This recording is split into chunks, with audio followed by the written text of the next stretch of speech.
you. All right, this is a story about my grandpa and Keith's great-grandpa. Keith, my nephew, and his wonderful wife, sweet as can be, Cindy, wanted me to tell this story about the bees, Grandpa finding the bees. My grandpa loved to keep bees. He was very good at it. He would sit down and he'd hive his bees from wild ones he'd catch. What he would do is he'd sit down by a little stream where they came to water, and he'd watch them come to the stream. And then he'd watch where they'd go, and he'd go in that direction to maybe a few yards, 20, 30, 40 yards, and he'd watch them again. He'd watch where they'd go come get a drink, and then he'd watch them go up the hill. Finally, after several trips like that, quite a few, actually, he'd find out where they were hived. And usually it was a big beech tree. A beech tree is hollow, and they grow pretty big. And he'd go up there and find where they were going, find where the hole was, and he'd come back down to the house. After my dad got out of work, he'd go up to my dad and he'd say, "Honey," he called everybody honey. I don't care how old you were, whether you were a boy or girl, he called you honey. But he'd say, "Honey, we got a bee tree we got to go cut." Of course, Dad was just out of worked on the tipples or in the coal mines, and I was only probably 7 or 8, maybe 9, I don't know. And he'd tell Dad, he'd say, well, Dad, he said, "Honey, we got to go cut that tree. If you don't come, I'm going anyway." Well, Dad would start grumbling, like he usually did, but he'd get all the stuff. Granddad go get the stuff ready, and like cross-cut saw. Didn't use a chainsaw then. Didn't have them then. Or if they did, most people didn't have them.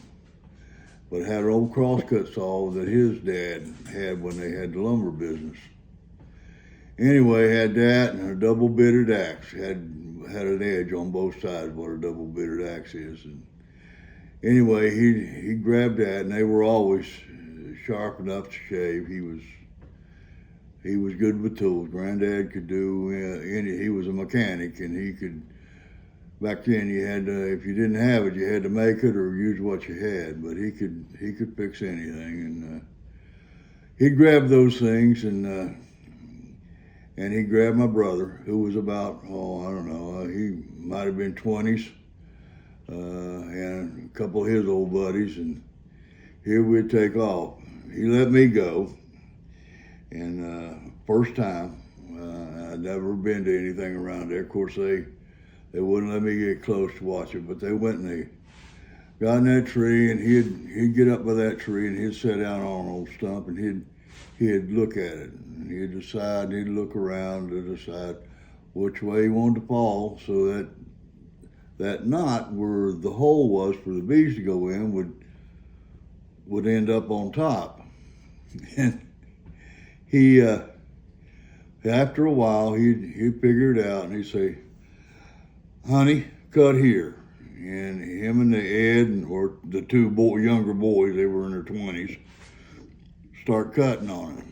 Of course, Dad and Granddad be grumbling at each other. Well, Granddad didn't grumble, but Dad, he was tired, and he grumbled at him a little bit. But anyway, they got it cut. Finally, that tree fell, and it twisted. He said it's going to twist, and it's going to land right like this. And it did. It just turned perfect, like a quarter turn, and that whole knot ended up right looking up at the sky. Of course, he said, "Now we gotta get away from here. We gotta let them bees settle down." So we sat back there, back away from where the bees were, and they finally settled down. And he said, "Boys, I want you to cut on both sides of that hole." And he told them where to cut at with the cross cut. And they cut about halfway through, third or halfway through. And Granddad, who was in his 70s then, he took that crossbit saw or crossbit axe or a double-bitted axe, and took it, whack on one side and whack on the other, and that chunk flew out of there. Yeah, well, the bees took off. Here they started up again. They were all flying all over the place. Finally, they settled down. He let us go up there, and he went up there with his hands, nothing on, no hats, no nothing, and he just with a smoker. They had a smoker there that they'd put rags in, and it would just smoke, and smoke will settle the bees down. And with that little smoker, he'd take it, smoke it around, and he hunted through there until he found the queen. And when he found the queen, he had a matchbox in his pocket, and he put that queen in the matchbox, and he took her over to the hive and put her in the hive that we'd carried with us to take back home. And those bees, well, he said, "Now we just got to sit back a while." And those bees flew up, and they followed that queen to where that queen's scent was, like a line of troops, right into that blind, and into that hive. Finally, when he got about all he could get, and I pretty much all of them, he took a plug he had made where the bees went in and tapped it in there so they couldn't get out. And they took the hive back up to the truck. Dad had an old Dodge, 57 Dodge, I think it was. It had big fins on it, green, ugly. But anyway, took it up to the truck. And then we started to get the wild honey. And there was, cone in there that was just black from where years and years they'd been in that beech tree. But we got to the wild honey, and he cut some out for me, and I think it was probably the best honey that I have ever eaten. Of course, I liked to eat the cone because it was waxy, and I was a kid, but I enjoyed it.